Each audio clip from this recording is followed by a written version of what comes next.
1. Good morning, you're watching Breakfast with Charlie State and Susanna Reid. £1 million share bonus for the boss of a publicly owned bank. Good morning, it's Friday the 27th of January. Also ahead this morning, new figures. The Olympics opening ceremony will be live from the Athletes' Village with an exclusive look at where they'll be staying. And this morning, Laura has the weather. Now, more than 1 million people in the UK who care for someone with cancer are potentially missing out on vital support and benefits. That's according to the charity Macmillan Cancer Support. Their research suggests most of them haven't had a carer's assessment from their local authority to see what extra help they may be entitled to. The US is planning to cut 100,000 troops from its armed forces as part of plans to save billions of dollars over the next decade. Salford's become the latest city in England to vote in favour of having a directly elected mayor. 56%, something like that. Do that. Penny, thank you. 80 minutes past 6, you're watching Breakfast from BBC News. Let's update you on our main headlines. Also coming up on Breakfast this morning, minding the... Laura, yes, it's snow. Yes, you're right. Cold, frosty snow, probably feeling like winter for the first time this winter. So many people grab the windscreen wipers, scrapers. We're going to be needing them this... A challenge? That would be Especially a challenge. if I had to lift you. 6:42, you're watching Breakfast from BBC News. Now, when British soldiers are brought back after being seriously injured abroad, their families, of course, want to be near them. That means travelling to the Queen Elizabeth Hospital in Birmingham, where they're being treated. That can prove expensive, but an American charity has come up with this solution. Our correspondent in Washington, Steve Kingston, has more. Sports is one way to boost the economy, trying to push our food and drink as well now. Something like that. I must get that all the time. Penny, thank you very much. Morning. Good morning to you, Tim. Nice, of course, where the World Economic Forum is taking place. It's just coming up to 7:15 now. Complaining about trains could almost be considered a national pastime, right up there with talking about the weather. And according to the rail watchdog Passenger Focus, that is not about to change because they have just released a new survey which suggests that the number of people who don't think they're getting value for money from their rail ticket, that number is growing. Yes, we're joined by Michael Roberts. And when you say walk-up fares, you mean literally the ones where you decide on the day that that's the journey you want to make. There are some... Thank you. 19 minutes past 7. Still to come on Breakfast this morning, you'd expect a couple like the Obama. Time to have a look at the weather now with Laura. But there should be some sunshine too. Laura, thank you very much. This morning, Jenny.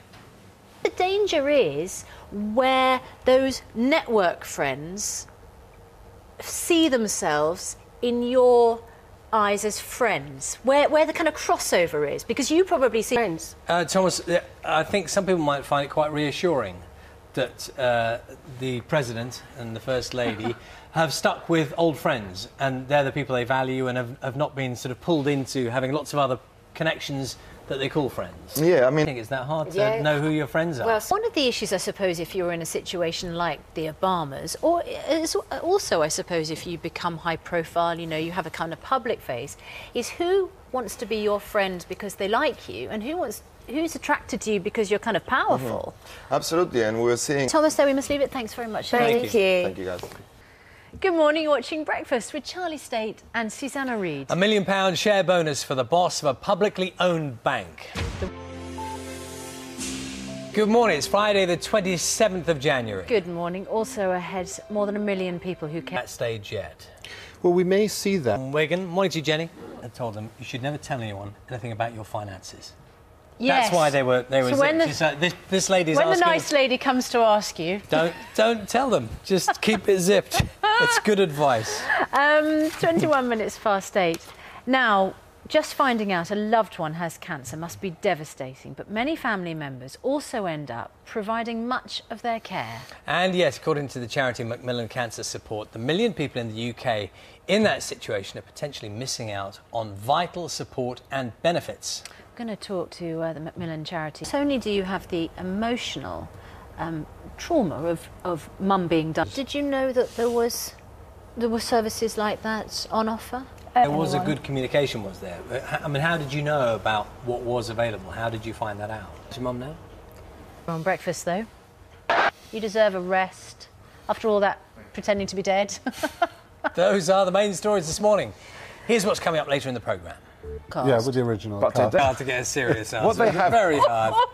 I don't know the answer. I do... I think they're really good and there should be more of them. I really Tell you that Save the Last Dance for Me is currently running at the Sheffield Lyceum Theatre. Oh, I did. Touring the UK until the end of June. Let's take a look at the weather now with Laura. Shall we give you your proper introduction? Oh, sure. Yeah. Probably best known in the UK as a pop or a soul singer from the 1990s, but over the last 11 years he's been reinventing himself as a jazz performer. In April, he'll be releasing a new album, which he describes as his most personal and autobiographical to date. So let's have a little preview of the title track. Here we go. Up and down when you were recording. Well, T-Bone Burnett has a... 1991, 92, aren't Yes, that was... And you had a different look.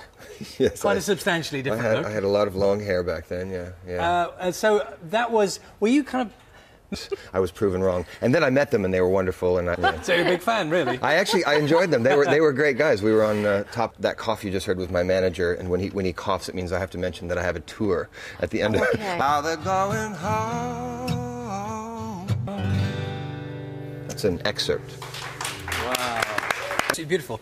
I'm always intensely jealous when someone can, just to have the ability. You sat there 1 minute and then next second you're playing. Yeah, sounding lovely. It is nice to be able to just. There was a lot. I sing a lot of different things. Yeah, I mean, I like. I hate to disappoint you, but it's not really a Python film. We're putting pressure on him, yes. What? Okay. You know what? Is he unavailable, or is he out of the country? Or Well, no, he is. Yes, he lives. We apologise for that. We understand the sentiment. the sentiment. Oh, right, yes. And why is that? But it wouldn't be the same, really. I think we get on too well together. We can. They're just so good and so intellectual and so strong on character that I think yeah. And Do you find that with people that you just kind of draw them in quite a bit before they?